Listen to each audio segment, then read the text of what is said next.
Hi, how you doing? This is Coach Shay again. Last week we spoke about roles, and the response was overwhelming. I appreciate the kind words, and with that, I felt as though I was ready to move forward and do some more videos, and hopefully you find some slight bit of inspiration in some of the things that we discuss, and hopefully maybe you're motivated to tackle whatever it is that's creating angst in your life, that slight trepidation that is not allowing you to accomplish your true goals and meet the potential that you're capable of. With this week's video, I want to talk a little bit about leadership and about motivation. Leadership is very tricky in the sense that leadership is a two-way street. Contrary to popular belief, leadership isn't what one person does. Leadership is about the cohesiveness between leaders and followers. In our society, we tend to believe that following is such a terrible thing, but no great leader has ever been great without the cooperation of those that are following. And it's very, very important to understand that if the followers refuse to follow the leader, nothing will be accomplished. So it's important for a leader to be able to convince others that, number one, their interest is strictly in what's best for the group or the team or the family or so forth.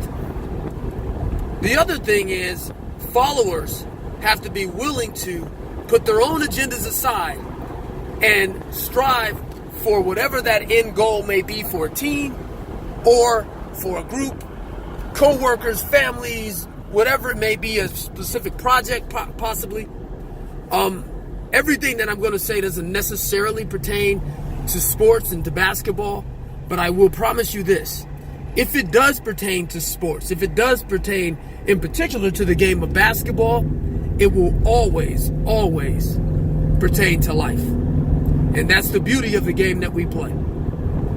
So with leadership, I've been a leader in a lot of things that I've done, a lot of different things that I've worked on. I've been a leader, and it hasn't always worked out great. It hasn't always been harmonious, but with each experience, I've learned just a little bit more. And one thing that I've learned is that your success as a leader will not be defined solely with wins and losses.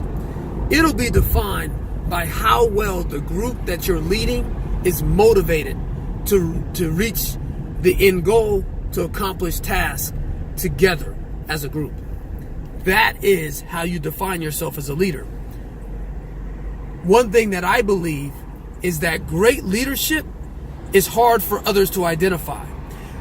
If you walk into a room where a great leader is present, you should not be able to tell who that leader is.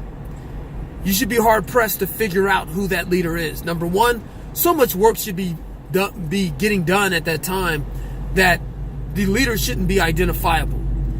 The other thing is that a great leader is willing to listen to suggestions, willing to take a back seat and allow another individual to lead where that person is maybe best suited or more qualified than they are.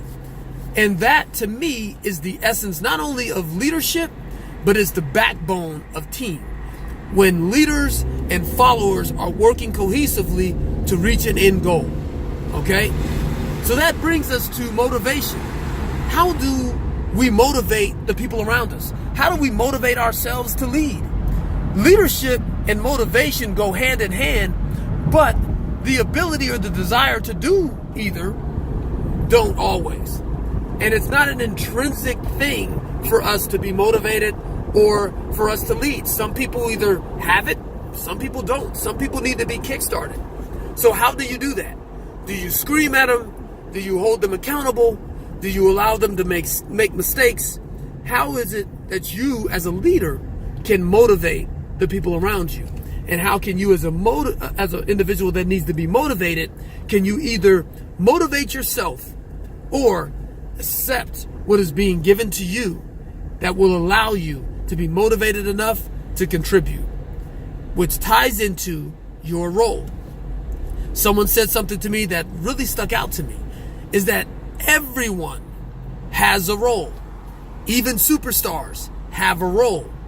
The role is significant, not the task. The role is significant.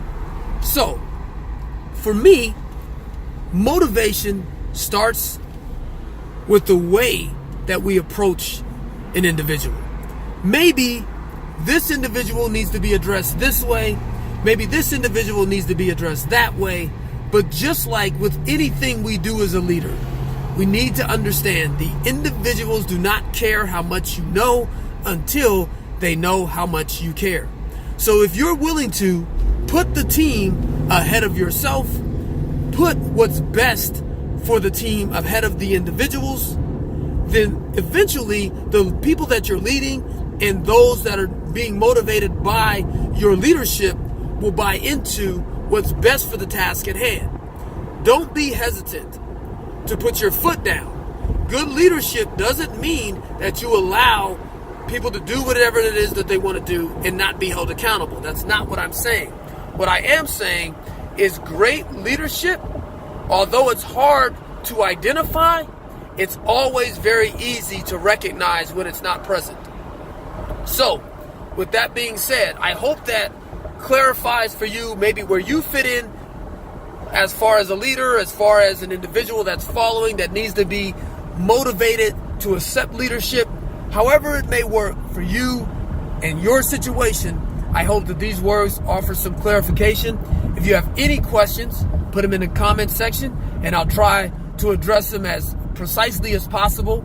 I don't have all the answers. I just have some of them. So hopefully this is insightful for you. It's, as always, inspirational or motivational.